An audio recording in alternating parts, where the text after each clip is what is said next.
Hello everyone. So today we will continue with the unit 3, which is statistics and industry and commerce, and we will cover the use of time series analysis in business context. So in this session, we will cover the use of time series and the identification of the different components of a time series.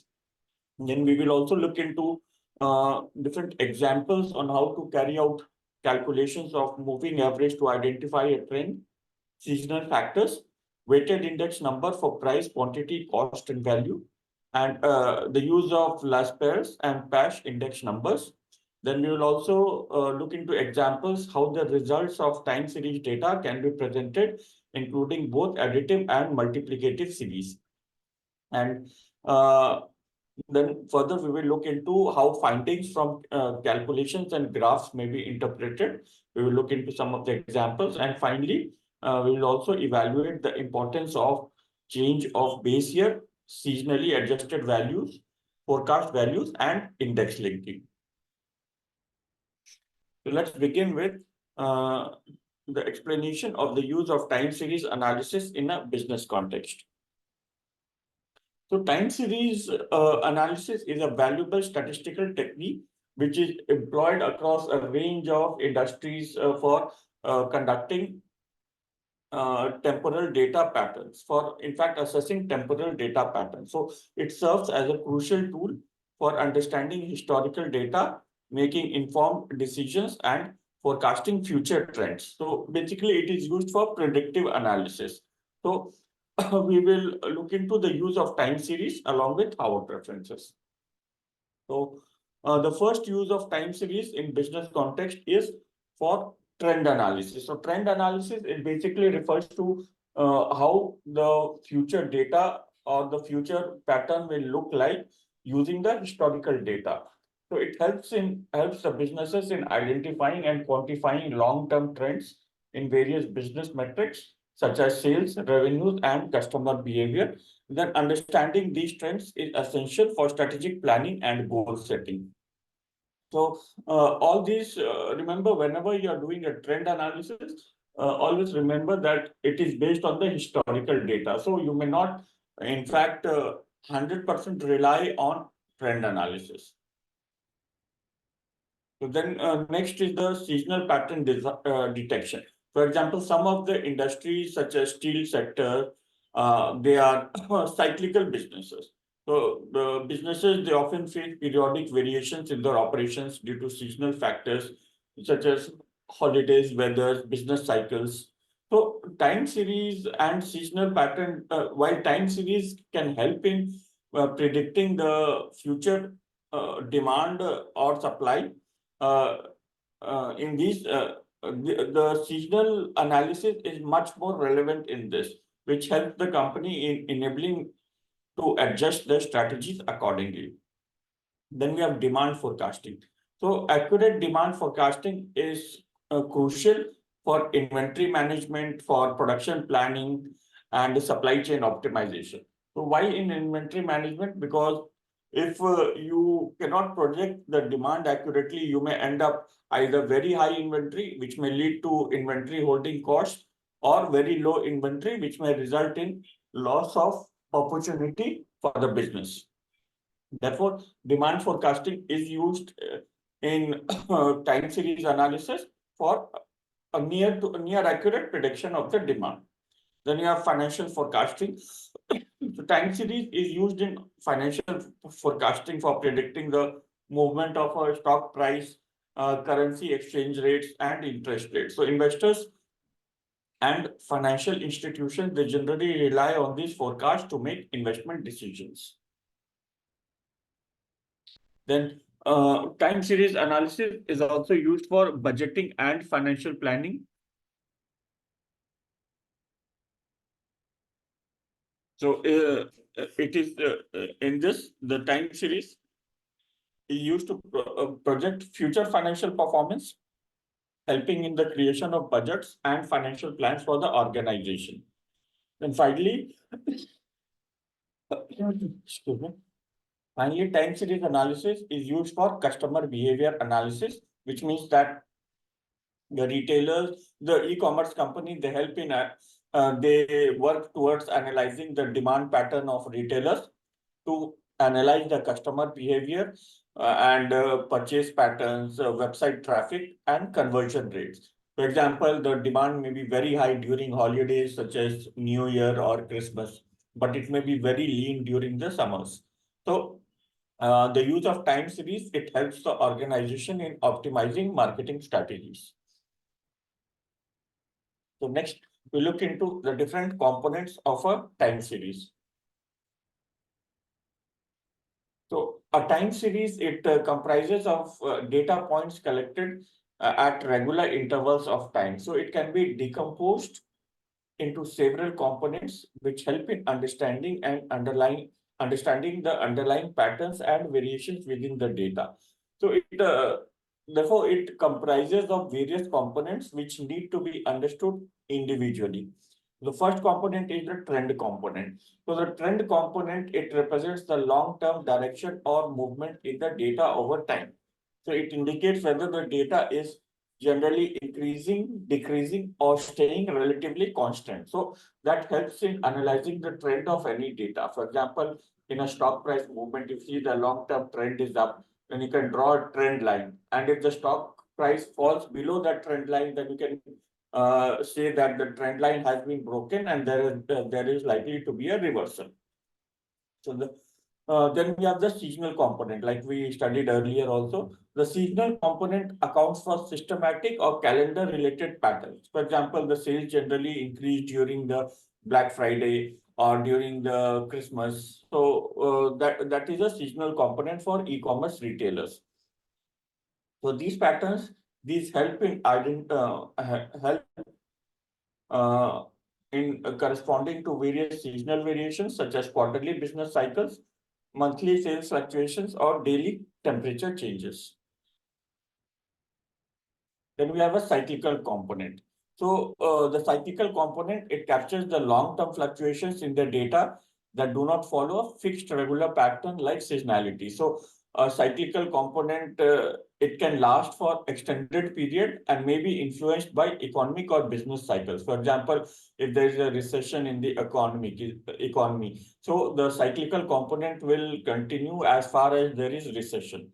So generally, these are often less predictable than the seasonal patterns. Then you have irregular components. So the irregular component, it represents the random and unpredictable variations in the data. So an example could be during the COVID-19, like there was shutdown of the flights. So that is a completely irregular or unpredictable component. So these irregularities result from factors such as unexpected events, measurement errors, or other unexplained influences that do not follow a consistent pattern. So, so when you are decomposing a time series into its components, the goal is to isolate and quantify each of these elements so that you can say whether this is a seasonal component, whether this is a cyclical component, whether this is a random or unpredictable component. So this decomposition, it helps in understanding the overall behavior of the data and allows for more accurate forecasting and analysis. So various time series analysis methods such as moving averages, exponential smoothing, and decomposition techniques like the additive and multiplicative models are used to extract and analyze these components. So the basic idea here is the time series components, they need to be decomposed in order to have a better understanding of the contribution of the different components in the time series. So next we look into the calculations of moving average to identify a trend, seasonal factors. Then we have a weighted index number for price, quantity, cost, and value, and then last Paris and cash index numbers. So next is the moving average, like how to identify a trend. So moving averages are used to smooth out fluctuations in time series analysis and identify trends. So the most common of them is simple moving average, which is taken by the average of a set of numbered data points over a specific period. So the other forms can be exponential moving average. For example, in stock price, it could be daily moving average, weekly moving average. So that is these are some of the ways in which moving average is calculated. So let us see an example. Suppose we want to calculate a 3-period simple moving average for the monthly sales data. So for month 1, we have $1,000. Month 2, we have $1,200. Month 3, we have $1,500. Month 4, we have $1,400. So how do we calculate the moving average? So moving average for month 3 is equal to the simple moving average, which is 1,000 plus 1,200 plus 1,500 by 3, it is 33.33. So this process is continued for subsequent months using a sliding window of 3 periods. So that is how a simple moving average is calculated. Then we have the seasonal factors. So the seasonal factors, they represent the systematic calendar related patterns in time series data. So to calculate seasonal factors, you can use the formula of uh, average of data points in a season by the overall average. So let us explain this by using an example. So let's say we want to calculate the seasonal factor for monthly ice cream sales based on a year's data. So average of summer, which is June, July, and August, sales is equal to $15,000. Overall average sales is $12,000. So seasonal factor for summer is $15,000 by $12,000, which is 1.25. So this basically implies that in summers, the sales of ice cream are generally 25% higher or 1.25 times the higher than the average, than the annual average. Then we have the weighted index number for price, quantity, cost, and value. So weighted index numbers are used to measure changes in a combination of variables, which are wherein different weights are assigned to each variable. So the formula for weighted index is the summation of weight into value divided by summation of base year weight into base year value into 100. So for example, if you see item A has weight of 300, price change is 5%. Item B is weight is 0.5 and the price change is 3%. And then item C is weight 2, price change is 2%. So base year values, item A is $100, item B is $50, and item C is $75. So the weighted price index is 0.3, which is the weightage of item A into price change, which is of 5% of item A. Then we have item B, we have the weightage into the price change, then summation of weightage of item C and the price change of item C divided by the base year weight into base year value of each of the 3 items. So this way, we calculate the weighted price index of 102.46. Next, we look into Las-Perez and Pash index numbers. So these numbers are used to compare the price or quantity changes between the 2 time periods. So the Las-Perez index, it uses the base year quantities, while the Pash index uses current year quantities. So using these formulas, Las-Perez price index is equal to summation of base year prices into current year quantities divided by base year price, summation of base year prices into base year quantities into 100. And PASH price index is equal to summation of current year prices into current year quantities divided by summation of base year prices into current year quantities into 100. So these indices can be calculated using the following, like for example, for a simple basket of goods, the base year quantity is equal to 100 units. The base year price is equal to $1 per unit. Then current year quantity is 120 units and current year prices is $1.2 per unit. So last price index is equal to 100 into 1.2, which is the base year quantity into current prices divided by 100 into $1, which is base year unit into base year prices into 100, which is 120. And then patch price index is current quantity into current prices divided by base year quantity into current prices. So here we see that both these indices, they give the same value. So which indicates there is no change in the prices. So these calculations and indices, they are generally used for time series analysis for understanding the trends, seasonality and price or quantity changes in business data. So in government data such as inflation data or unemployment data, also you can see that these type of indices are used. So they help businesses and the general public in making interpretation and informed decisions to assess the impact of various factors over time.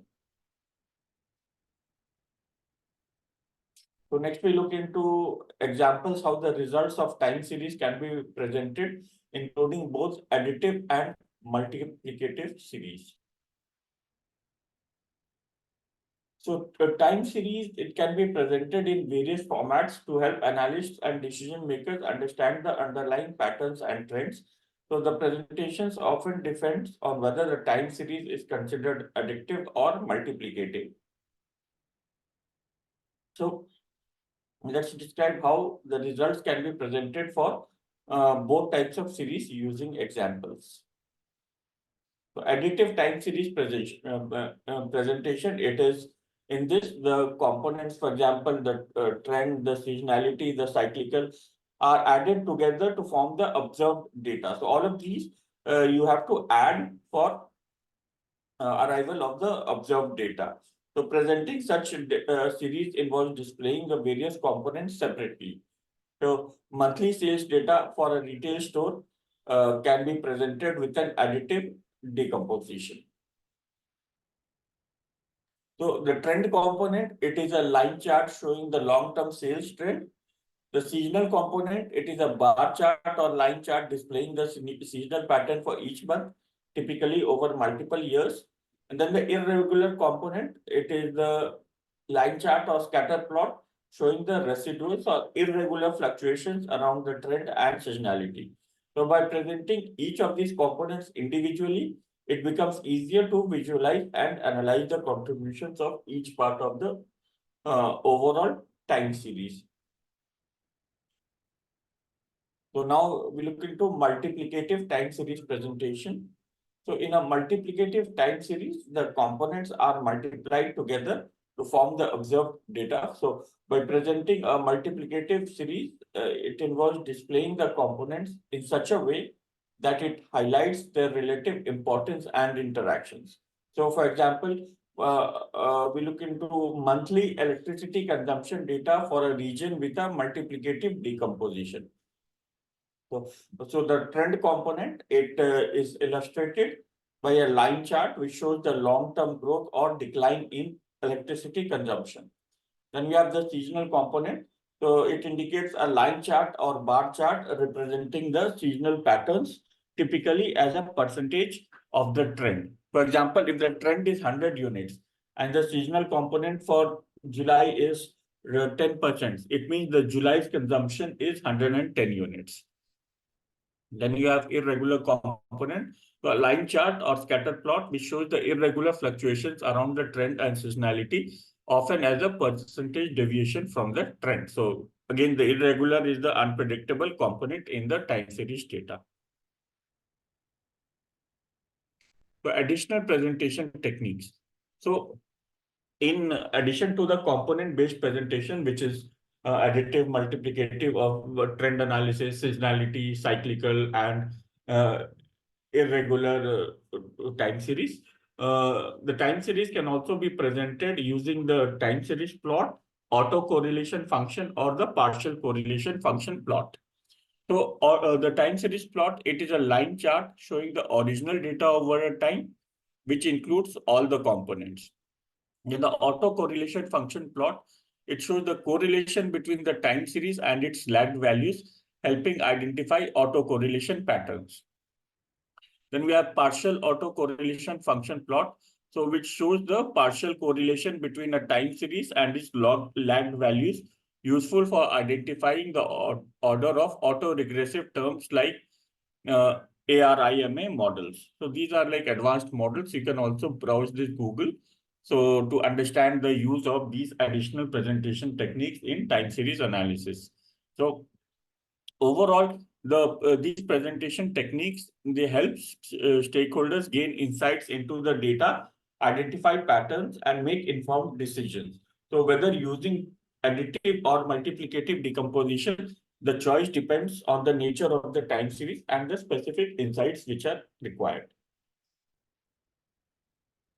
So next we look into how findings from calculations and graphs may be interpreted.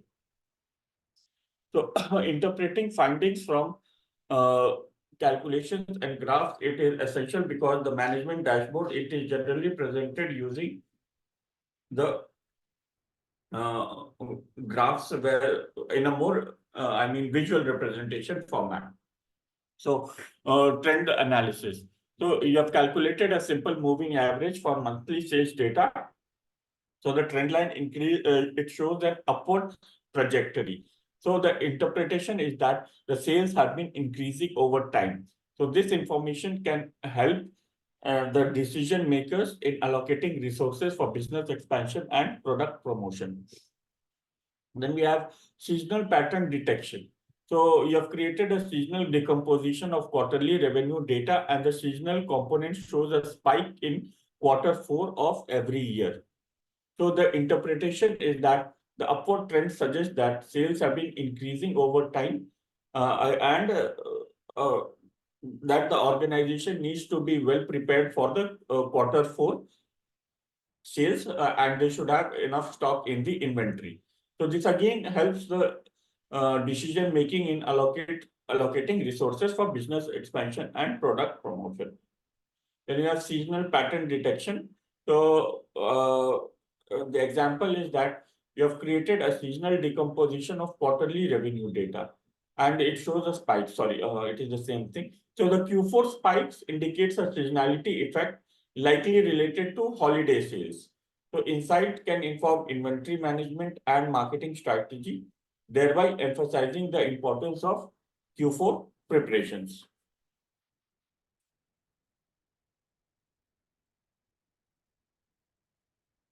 Then we have the correlation analysis.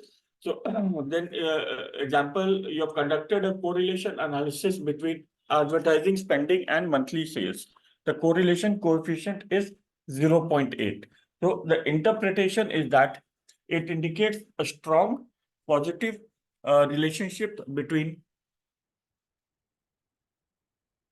it indicates a strong positive relationship between advertising spending and sales. So higher advertising spending tends to lead to increased sales. So this finding can help the management in allocating more budget for marketing campaigns so that this can be reflected in the actual sales. So next is the regression analysis. So in a regression analysis of product price and quantity sold, the coefficient for price is minus 0.5. So the interpretation is that the negative coefficient suggests an inverse relationship between price and quantity sold. So for every unit increase in price, quantity sold decreases by half a unit. So this information helps in reviewing the pricing strategy of the products of the respective organization. Then you have seasonal adjustment.